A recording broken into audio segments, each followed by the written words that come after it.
Hi, I'm Brian Butkowski of Bomb Image. And I'm Chris Inman with I.D.E.A Cleveland. Welcome to another Bomb Idea. So Chris, today you said you wanted to talk about engaging ideas. Can you expound on that a little bit? Yeah, so when you create marketing content, you want it to be engaging for your viewer. Right. And you can't always put out commercial promotional material. You need to add value to their lives so they like it, they engage with it, they comment, they remember it, and you stay on top of mind. Well, I think the biggest thing on top of that, what's in it for them? What's in it for them, yes. Yeah, you want to be top of mind. You want to be seen, but you want to be seen in a good way, and you want to be interactive or engaged. What's in it for that viewer? Could be something small, could be something big. But that's one thing I want to add. Absolutely. Always got to think about who is actually looking at this, because yeah, we can all regurgitate all kinds of stuff, but that doesn't mean it's important to whoever's looking at it. I love cheesiness. So do you know that the number one radio station of marketing? WIFM. W-I-I-F-M. What's in it for me? Right. So that what's in it for me? Think about that for your people that are out there looking at it. And so when you start figuring out this balance between education, informative, and commercials and all that, you also have to think about you are not necessarily your ideal client. Right. You need to think about who your ideal client is and where are they at, what are their pain points, what do they care about. It's not about you, right? It's about them. How can you add value to their lives? Well, and there's one that I always think about is the thought that you sell the hole, not the drill. You got the best drill ever, best drill bits, they drill through anything, but what somebody wants is the hole. Yes. So how do you sell that to that individual or that viewer? And again, whether it's a piece of content or it's actually a product or a service, how do you make sure that they get their problem solved? How do they get their life to be made better? So absolutely, and it does depend on who you're actually talking to and why. Yes.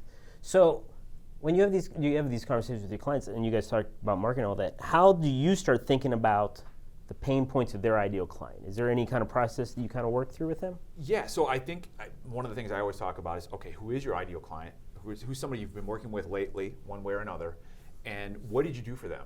And who's like them? And how do you present that story? And it could be longer form or it could be shorter form, especially if we're talking social media and things like that. We want people to get it and be engaged. And again, what's going to make somebody pull a trigger? Whatever that trigger might be. It might be, hey, go check out our blog post. Hey, buy our product. Here's another call to action. Download our lead magnet. Do whatever you want them to do. But you want to make sure that you pull them and that they're attracted to what you're bringing forward. And one of the simplest ways is to ask questions. That's what I like to think about, whether I'm talking to a client or we're actually building content for a client or for myself. Hey, is this an issue for you? Hey, have you solved this issue yet? And just start asking and posing questions. And that's one way to get engagement. It makes people get thought-provoked and get into the idea of, hey, this is something that could be for me. Also, in the same respect, this is not for me. I don't have that problem. And they can move on. So I think it does speak to reaching out to the right type of clientele. Absolutely. I think that's great. I also think that sometimes people get in their head where they think they're giving away too much information for free. Sure. I believe that you're never giving away too much information. The more that you give away and the more giving you are, the more that those people will come to you for assistance. Absolutely. I think one of the ways you look at that is if somebody's going to do it themselves, if it's something that you could provide as a service or your product, they're going to do it themselves or borrow what you did and use it. They're going to be, if they're a halfway decent human being, they're going to be grateful that you provided whatever it was that got them to the next goal.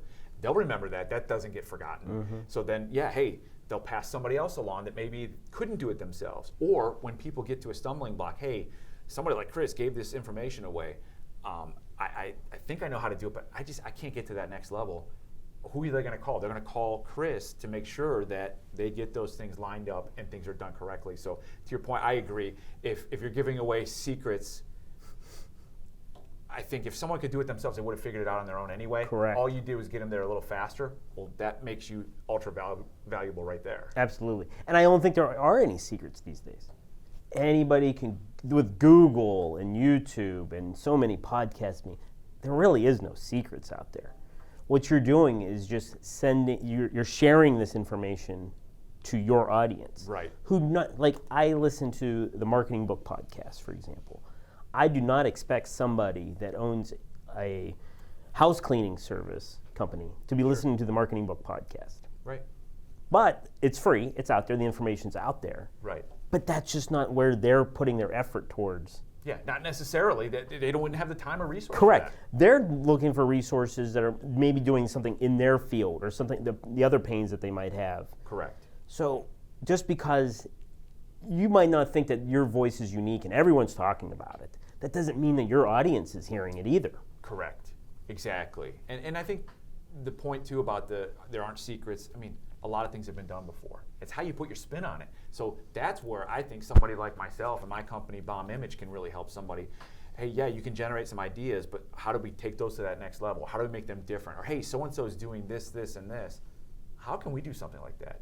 And that answer might not exist. So there is a secret. It's locked up in our heads, or hey, we haven't done that before. That's where you can start to experiment. And that's where I think, yeah, you give away some secrets, but people will come back around to make sure that they get the secret sauce that person who provided that secret can provide. Absolutely. All right. You have anything you want to? I think the other part about engaging is we've had a conversation recently where we talked about how do you get people to engage, and obviously the questions are one that I start with, but you can actually question through polls. I know some people, there's varying degrees of what people think about polls. I mean, I'm not just going to ask somebody what their favorite color is, but maybe there's a reason why, or maybe there's something inside of, again, a core client's ideal. Hey, which is your biggest problem? A, B, or C? You can get some great information that way and actually get people to engage. Yeah, I'd like to talk about that, especially if it's somewhat anonymous or to a point where you're not looking to tag them and, oh, you have the problem, I'm going to go call you, I'm going to cold call you right now. But if you can actually just get somebody to say, hey, yeah, these are the problems I'm having, and engage, that's great content. Also, it, I think, can give validity to other people that have the problem. And also, if you're the one speaking about these problems, whether you're the person that can answer that problem yourself or your team, you would know people that can. So again, it elevates you into that resource of how they can come back to you. Hey, of the three things, hey, 50% of the people are having problem A, and it's lesser on the other two. Oh, okay, so how do we, again, we can go back to even some of the stuff we've talked about before. How do we get more engaging content based on that answer? Yes. So when you get the engagement, you know it's going to be followed because people have the problem. Yes. So you're building an audience for what you would be maybe going for next. So that's a great idea. That's what I like about engagement. And then obviously we've talked about gamifying things. Hey, if you do this, you get this. Or hey, do these things, maybe get some user-generated content, put people into a contest. People like to be seen. Again, it creates a push-pull, it creates an interaction, and it really does get engagement. Yes. It's not just somebody scrolling through and seeing a picture or maybe a quote.